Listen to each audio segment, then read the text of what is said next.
नमस्कार किसान भाइयों, एक बार फिर से बहुत बहुत स्वागत है आपका हमारे YouTube चैनल किसान मित्र में।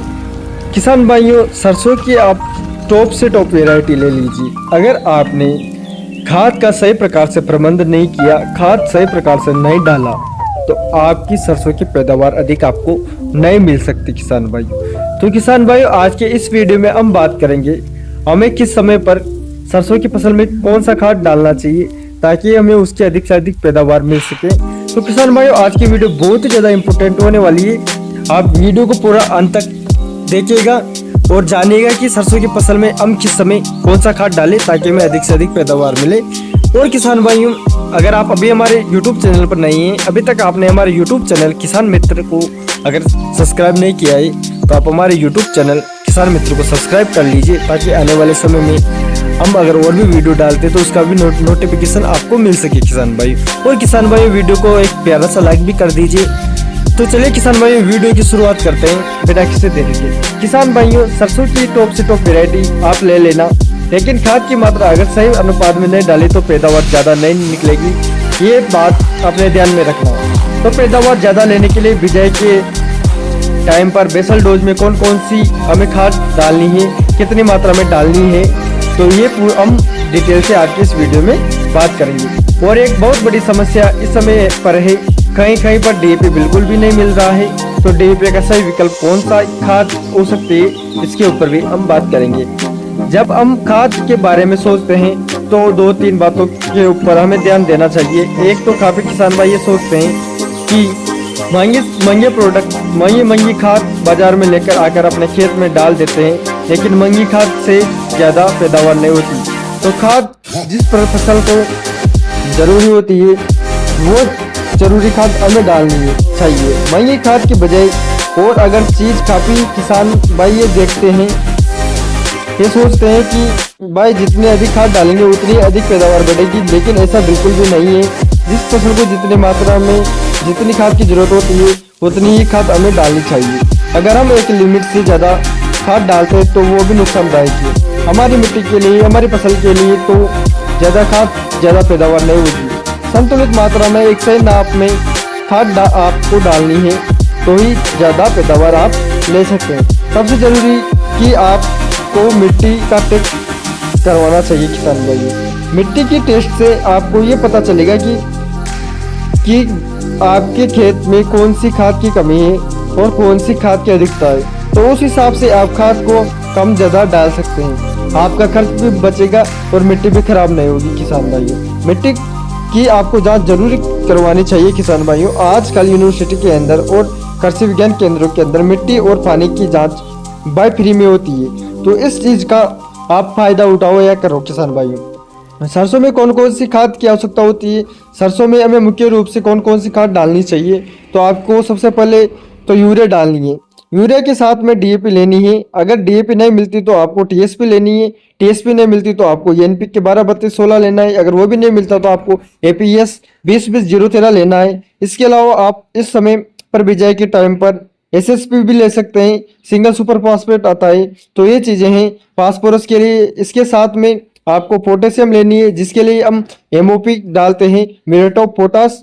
और इसके साथ में आपको सल्फर भी लेनी है किसान भाई। सल्फर बहुत ही ज़्यादा इंपॉर्टेंट है किसान भाइयों। अगर आप सल्फर डालते हो अपनी सरसों की फसल में तो आपको जो सरसों की फसल में तेल की मात्रा है वो निश्चित रूप से अधिक मिलेगी। तो ये आपको लेनी है। तो चलिए अब बात करते हैं खाद की मात्रा की। लेकिन खाद की मात्रा पर बात करने से पहले दो तीन चीज़ों का आपको पता होना चाहिए। अगर आप अगेती सरसों की बिजाई कर रहे हैं तो आप सामान्य खाद डाल सकते हैं। अगर आप काफ़ी ज़्यादा सरसों की बिजाई लेट कर दिए, मान लीजिए आप नवंबर के पहले हफ्ते में लगा रहे हैं या फिर अक्टूबर के बिल्कुल लास्ट में चली गई है आपकी बिजाई, तो आपको खाद की मात्रा बढ़ानी चाहिए ताकि पैदावार ज़्यादा कम ना हो किसान भाइयों। तो ये चीज़ ध्यान में रखना जरूरी बात है किसान भाइयों। और एक दूसरी जरूरी बात ये है, आपको गोबर की खाद डालनी चाहिए किसान भाइयों खेत के अंदर। या फिर आपके खेत में जान है, यानी कि मिट्टी अच्छी है, आपके खेत की ताकतवर मिट्टी है, तो आप खाद की मात्रा जो मैं आपको बता रहा हूँ इस वीडियो में उससे भी कम डाल सकते हो किसान भाइयों। अगर मिट्टी हल्की है तो वीडियो के अंदर मात्रा आपको बता रहा हूँ, आपको डालनी है। ये मात्रा में आपको ज्यादा से ज्यादा बता रहा हूँ, इसके ऊपर आपको खाद नहीं डालनी है, नहीं तो उसके अगले साल और ज्यादा आपको खाद डालनी पड़ेगी किसान भाइयों। ये बात आपको ध्यान रखना है। और खाद की वैसे ही शॉर्टेज होती जा रही है, तो टाइम पर मिल ही नहीं रही है, तो ये आपको ध्यान में रखना है। खाद का बैलेंस बनाकर आपको चलना ही पड़ेगा, उर्वरकों का सही तरीके से आपको उपयोग करना पड़ेगा किसान भाइयों। तो चलिए, अगर हम यूरिया की बात करें तो 20 से 50 किलोग्राम तक यूरिया आप 1 एकड़ में डाल सकते हैं किसान भाइयों।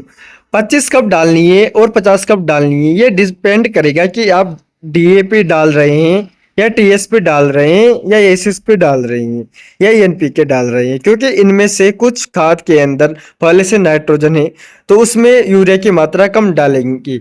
जैसे कि अगर हम डीएपी की बात करें तो डीएपी में 18% नाइट्रोजन होती है और इसके साथ में 46% फास्फोरस होती है। तो नाइट्रोजन 18% इसमें पहले से है, तो यूरिया आपको इसमें कम डालनी है। 20 से 25 किलोग्राम यूरिया आप डीएपी के साथ में डाल सकते हो 1 एकड़ में। और डीएपी हम क्यों डालते हैं? फास्फोरस के लिए। फास्फोरस पौधे में जड़ का विकास करता है, तने का विकास करता है, फुटाव ज्यादा होता है, टहनियाँ मजबूत होती है, तो हमारी फसल की पैदावार भी बढ़ जाती है किसान भाइयों। तो ध्यान रखने वाली बातें हैं। अगर हम मात्रा की बात करें तो 50 किलोग्राम डीएपी यानी कि 1 बैग डीएपी आपको 1 एकड़ में डालना होता है। अगर आपको डीएपी नहीं मिलती है तो आप टीएसपी डाल सकते हैं। ये खाद आई है मार्केट में ट्रिपल सुपर फोस्फेट यानी कि टीएसपी के नाम से। इसमें 46% नाइट्रोजन होती है और इसमें 15% कैल्शियम भी होता है। तो 46% जो इसमें फास्फोरस है, उसमें 90% से 92% तक इसमें है फास्फोरस है, तो वो घुलनशील है, तो ये जल्दी असर दिखाती है फसल के अंदर और इसके परिणाम बढ़िया आते हैं, रिजल्ट इसका बढ़िया आता है। तो टीएसपी आप बिल्कुल डाल सकते हो भाई। नई खाद है तो किसान भाइयों इसको डालने में थोड़ी झिझक रहे हैं, लेकिन तो टी एसएसपी है, जो दूसरे अल के एनपीके आते हैं वो नकली काफ़ी ज़्यादा मार्केट में अंदर मिल रहे हैं, तो उनके बजाय आप टीएसपी के ऊपर जा सकते हैं, किसी बढ़िया कंपनी का लें। इसके अंदर मैंने आपको बता दिया फास्फोरस 46% होता है, जितना डीएपी में होता है उतना ही इसके अंदर होता है किसान भाइयों। इसमें नाइट्रोजन नहीं है बिल्कुल भी, तो यूरिया की मात्रा आपको 1 एकड़ में इसके अंदर 750 किलोग्राम डालनी है किसान भाइयों। ये थोड़ी सी आपको बात ध्यान में रखनी पड़ेगी। अगर आपको टीएसपी भी मिलती है तो आप एनपीके 12-32-16 लेना बिजाई के टाइम पर, वो बढ़िया रहेगा।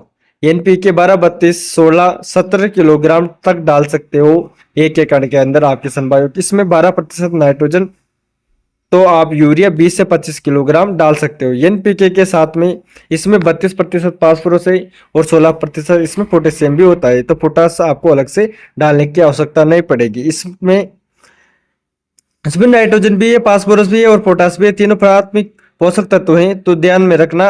अगर एनपीके भी नहीं मिलती है तो टीएसपी भी नहीं है, डीएपी भी शॉर्टेज है, तो आप एसएसपी की तरफ भी जा सकते हो। सिंगल सुपर फॉस्फेट की तरफ कोई बढ़िया कंपनी का लेना है, क्योंकि एसएसपी भी नकली होने की शिकायत सबसे ज्यादा रहती है और बहुत ज्यादा छापे पड़ते हैं।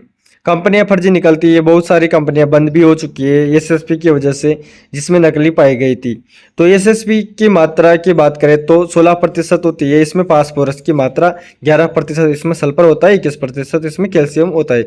तो कैल्शियम वाला आपको इसमें प्लस पॉइंट है, और इसके साथ में सल्फर रहे तो सल्फर भी आपको अलग से डालने की आवश्यकता नहीं पड़ेगी। इसमें 11% पहले से ही है, तो इसका आपको 2.5 बैग डालना है 1 एकड़ के अंदर, क्योंकि इसमें फास्फोरस की मात्रा केवल 16% होती है, यानी कि कम होती है। तो एसएसपी की मात्रा हमें बढ़ानी पड़ेगी, 2.5 बैग 1 एकड़ में डालने पड़ेंगे। ये सस्ती आती है, तो इसका खर्च भी 3 बैग का खर्च डीएपी के 1 बैग के लगभग बराबर रहता है। इसमें फास्फोरस की मात्रा लगभग फिर बराबर हो जाती है 1 बैग डीएपी का, और 3 बैग एसएसपी के डालते हैं तो इसमें डीएपी से थोड़ी सी फास्फोरस ज्यादा मिलेगी आपको। 2.5 बैग यानी कि लगभग 125 से 130 किलोग्राम आपको 1 एकड़ में डालनी है किसान भाइयों। इसके साथ में आपको यूरिया की पूरी मात्रा डालनी पड़ेगी। इसमें नाइट्रोजन नहीं है, यूरिया आपको 50 किलोग्राम प्रति एकड़ के हिसाब से डालना पड़ेगा। ये बात ध्यान रखना है। अगर यूरिया आपको नहीं डालनी है तो इसका रिजल्ट डाउन जाएगा किसान भाइयों, ये कंफर्म है। ध्यान रखना, तो एसएसपी का रिजल्ट वैसे ही डीएपी से थोड़ा स्लो आता है, तो धीरे धीरे आता है, तो ये बात भी आपको थोड़ी सी ध्यान में रखनी चाहिए। अब बात आती है नाइट्रोजन फास्फोरस के बाद पोटेशियम की। मैंने स्टार्टिंग में जिक्र किया था कि पोटेशियम महंगी हुई, ये पोटास महंगी हुई है, किसानों ने डालनी बंद कर दी, लेकिन ये प्राथमिक पोषक तत्व है, तो सबसे जरूरी पोषक तत्व है नाइट्रोजन फास्फोरस और पोटास, तो इसमें से आती है।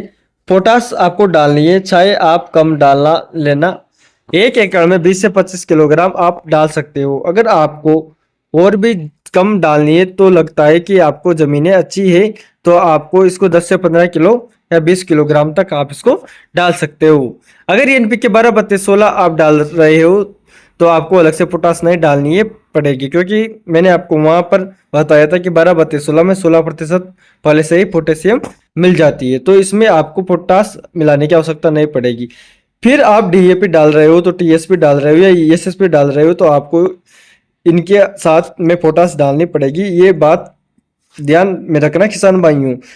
अब बात करते हैं किसान भाइयों सल्फर की। सल्फर वाली फसल के लिए बहुत ही जरूरी है, पोषक तत्व वह आता है, तो सल्फर आप जरूर डालें। सरसों के अंदर बिजाई के टाइम पर आपको डालनी है ज़्यादा किसान भाइयों। बाद में क्या करते हैं, 80% वाली WDG फॉर्मुलेशन में आती है, भुजिया फॉर्म में या पाउडर फॉर्म में डाल देते हैं पानी के साथ में, वो बाद में ज़मीन के ऊपर पड़ी रह जाती है, ज़मीन के ऊपर दब्बे बनकर रह जाते हैं, ज़मीन के नीचे नहीं जा पाती, पौधे को नहीं मिल पाती, तो आपको पैसे बर्बाद हो जाते हैं, फसल को नहीं मिल पाती। तो सल्फर आपको बिजाई के टाइम पर ही डालनी है। अगर आप 90% वाली सल्फर डाल रहे हैं तो बेंटोनोइट है तो 15 किलोग्राम प्रति एकड़ से आप डाल सकते हो। 10 से लेकर 15 किलो तक इसकी मात्रा सही रहेगी। अगर आपको 80% वाले WDG फॉर्मुलेशन वाली सल्फर डालनी है तो आप फंगिसाइड का भी काम करेगी, तो इसके लिए आप क्या करें, 10 से किलोग्राम 90% वाली सल्फर बेंटोनाइट डाल देना, और उसके साथ में 3 किलोग्राम 80% वाले WDG फॉर्मुलेशन वाले सल्फर आप डाल सकते हो किसान भाइयों। इसमें भी आपको काफी शानदार रिजल्ट आते हैं। और किसान भाइयों अब बात करते हैं, एसएसपी डाल रहे हो या सिंगल सुपर फॉस्फेट डाल रहे हो तो आपको अलग से सल्फर डालने की आवश्यकता नहीं पड़ेगी, क्योंकि एसएसपी के अंदर पहले से ही 11% सल्फर होता है। तो मैंने आपको पहले ही भी बता दिया है कि अगर आपके खेत में जमीन, खेत की मिट्टी तगड़ी है, ताकतवर है, आपके गोबर की खाद भी डाल रखी है, तो आप जो मैंने वीडियो बताई है उनकी खाद की मात्रा डाल सकते हो। तो किसान भाइयों इस तरह से आप सरसों की फसल में खाद का प्रयोग कर कर अपनी फसल की पैदावार को बढ़ा सकते हैं। तो किसान भाइयों आज की वीडियो आपको कैसी लगी हमें कमेंट बॉक्स में जरूर बताइएगा, और अभी तक जिन किसान भाइयों ने हमारे यूट्यूब चैनल किसान मित्र को सब्सक्राइब नहीं किया है उनसे निवेदन है आप हमारे यूट्यूब चैनल किसान मित्र को सब्सक्राइब कर ले, ताकि आने वाले समय में हम और भी वीडियो बनाएंगे। अभी आने वाली अगली वीडियो हमारे लहसुन के ऊपर आने वाली है, तो उसका भी नोटिफिकेशन आपको मिल सके किसान भाइयों। अभी के लिए यही इतना ही, बस मिलते हैं अगली वीडियो में। जय जवान जय किसान भाइयों, धन्यवाद किसान भाई।